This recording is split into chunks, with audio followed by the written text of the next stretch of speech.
Hey there, Jackie Ward here from the Early Years Learning Hub. Welcome to our how-to guide on project and inquiry-based learning. These guides are meant to be a short, sharp way to help you understand a particular topic, and then you might dive a little bit deeper once you kind of get a taste for what it's all about. Always start with the what and the why, because I think it's really important for everyone to understand what we're all talking about and why it's so important. And it helps you to do it well when you know those things. So first of all, a couple of quotes here I use these terms interchangeably, project or inquiry-based learning.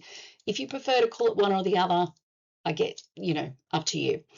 Inquiry-based learning is an education approach that focuses in on investigation and problem solving. So that's kind of the idea that you're involving children in some collaborative learning. Inquiry-based learning is different from traditional approaches because it reverses the order of learning. Instead of presenting information or the answer, up front teachers start with a range of scenarios, questions and problems for students to navigate, or children, responding to children's interests and finding out what they're interested to know more about.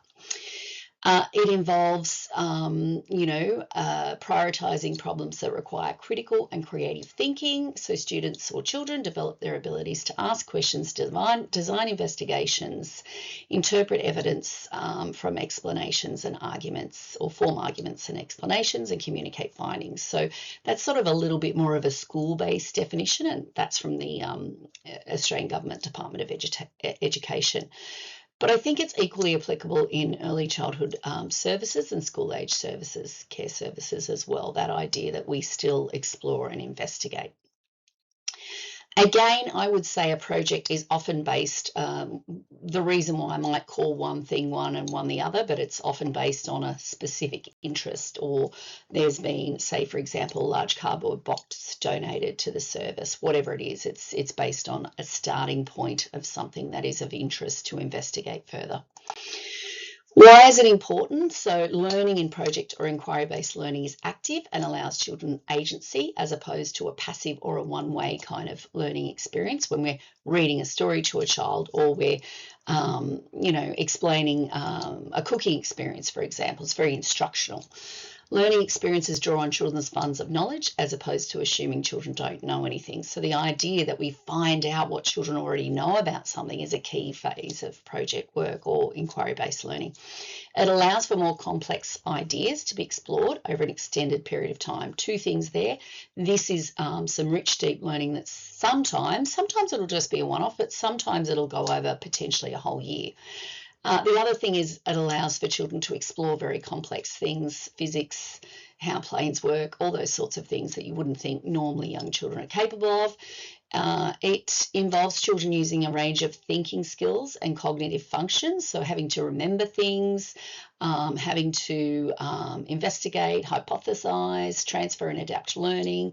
It allows for collaborative learning, including communication and social skills, working together, offers opportunity for creative and critical thinking. So is this the right way to do it? This is an option, but is this the best way that we can do it? Introduces concepts of democracy and fairness. If you're working on a project or an investigation, there's some point where you'll need to decide which things get investigated and which don't. It's a great opportunity for that, and it makes learning visible for children and families in the broader community. So those are why it's very important. How do you do it? Again, that helps, when I do these how-to videos, it's helping you to figure out how you do it. So I'm going to sort of step you through my interpretation of how I do it.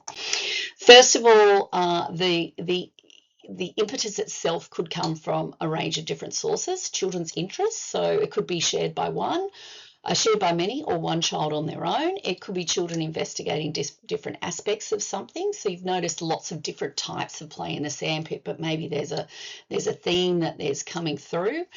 It could be instigated by a teacher or a parent, so an idea might be of interest. There's a donation or a parent visit or experience, so a family might be having a new baby.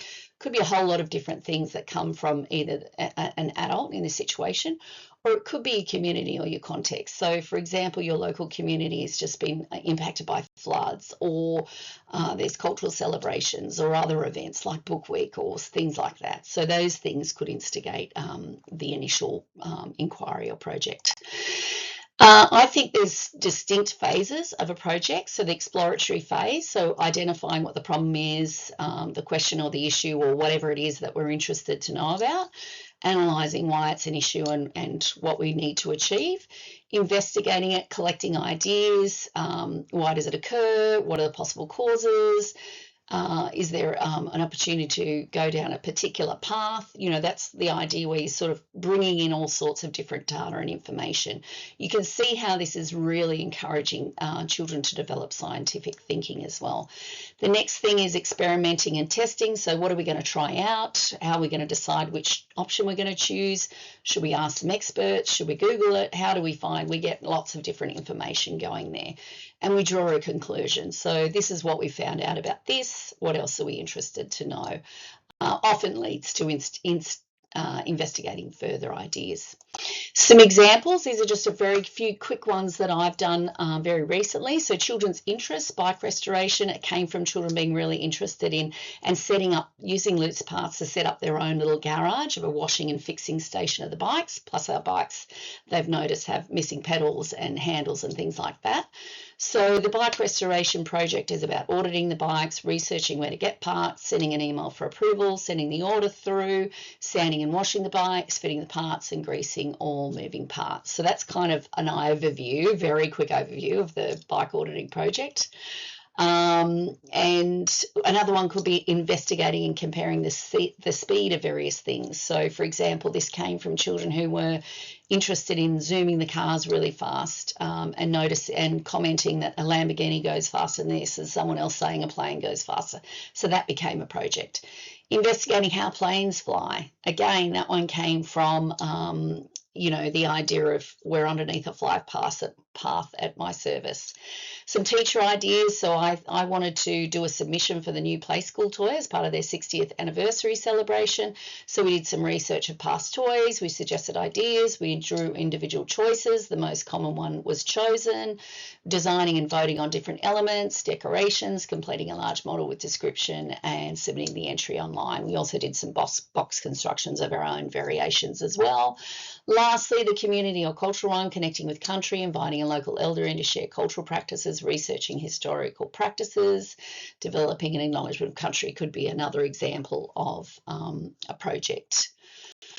So documenting your project, that could look different. These are some examples of mine. Sometimes I've used books. You might refer to them as for books, project books, whatever you might say. I try and use a range of different tools or ways of communicating things. The columns down the bottom there is us recording the growth of plants in our garden. I love a mind map, so you can see that I use them quite a lot. It's a great way to just remove all the words and quickly capture different ideas. But the main thing is you're capturing sort of the process and the thinking behind where you go. Again, a really important aspect of projects. And that is it. Under 8 minutes. Today's content is drawn from the How to Teach course from our Early Years Learning Hub. So if you're interested, there is the QR code you can scan. Also, don't forget to subscribe to our YouTube channel for some more great content. We have a few more how-to guides, critical reflection, assessment and planning, and we also have our vodcast as well on there as well. So thanks for listening.